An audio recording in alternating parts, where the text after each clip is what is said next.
Okay guys, I have to be quiet out here because there's people sleeping, but I'm going to test out the Nintendo Famicom. Like I said, I did get it to work on this TV, and this is the TV I actually grew up playing. So here's the controller, if you can see it. It's a little weird because the cord comes out on this side, but let's give it a try. We're going to play, of course, Pool of Radiance. There you go. Going to continue. I'm going to get in a fight. Then I'm going to end the video. So let's try to encounter something here. Yeah, this was the TV, first TV I ever played this game on. It was actually the first TV I ever played any game on. Okay. Someone told me they found a hidden camp in this game, but I never found it. And to be honest, I don't know if they're telling the truth or not, but anyways, if you see here, I've got max gold because, and you know, back then they were using, and even today they use like hexadecimal numbers for programming. There we go. Anyways, 255 and hex is FF, which is the max number you can go. So, yeah. Now I'm going to try the microphone on port 2 here. So, as you can see, it doesn't have a start and select button. It instead has a microphone. I speak into right here. So I'm going to speak into that. This is Doommaster 1994 speaking. You can kind of hear it. Can't really hear it that well, but hopefully it turns out in the video. When I blow on it, it does that. So that's cool. That still works. You know, I slide the volume up here. And what I really like the most about this is that it's got like these little slots for the controllers.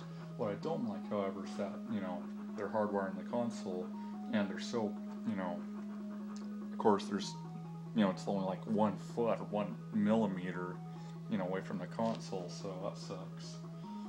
I wasn't even paying attention to the game, but these are kobolds. They're the easiest, well, they're arguably the easiest enemy in the game. I actually think the poisonous frogs are, because they can't poison you and they die in 1 hit, so. Here we go. But look how many there are. But at least in this game you get a fair fight. In the other versions, I cannot beat these guys. And this is one little feature I don't like, is that you can't really make the game go faster. At least in the computer versions, most of them at least. The game ran faster, but not here.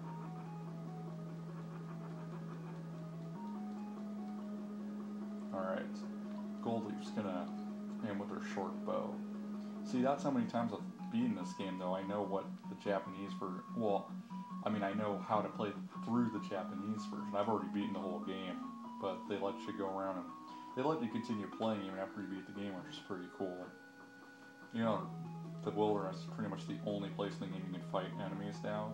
It's better than nothing, I think, so.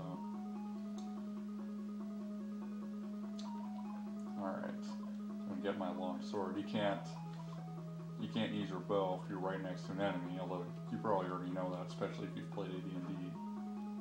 And I'm not sure if that's one of the actual rules, but I imagine it is. Wow, it's been a long time though. I don't know the model of this TV, all I know is that it's by Toshiba.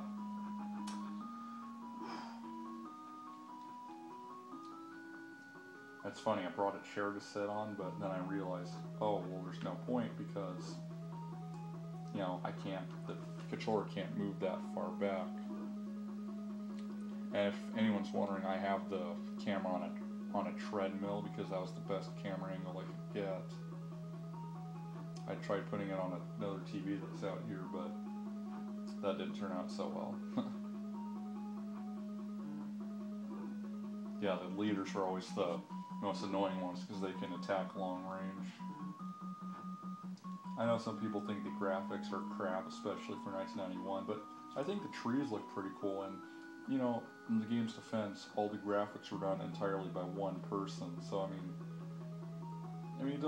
I think they're pretty good. Now, yeah, you know, arguably they could have probably hired someone else, but they hired a crap load of programmers to make this game, so maybe they spent all the money they had on hiring game developers, just, you know, hiring programmers. I'm sure this game was not easy to port. Anyways, so I've got a sling. I'm going to attack him. And of course, the sling does nothing. Kind of. Okay. This will be over soon. They actually start surrendering if the battle goes on long enough and your party's strong enough. Yep, see, they're doing it right now. You can't do that in this game, but they can. But then again, why would you want to? Okay.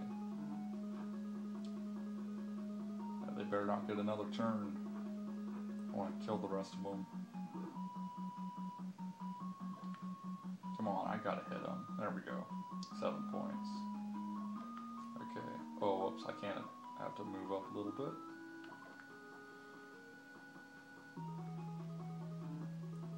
Boom! And there you go. So, that's the Nintendo Famicom in action. I am in love with this thing. But, yeah, pretty cool. Interesting looking controllers, and yeah. So, if I had to pick either the Famicom or the AV Famicom, I'd probably pick this, because, you know, it's the original, and the freaking microphone, this is what I mainly bought it for, the microphone port and the second controller. I mean, this is just so freaking cool. I mean, don't you agree that you can hear your voice in the NES game? That's pretty fucking badass. Anyways, hope you guys enjoyed, and also like these things, like I said, like the little holders. Anyways, hope you guys enjoyed, and of course, peace out.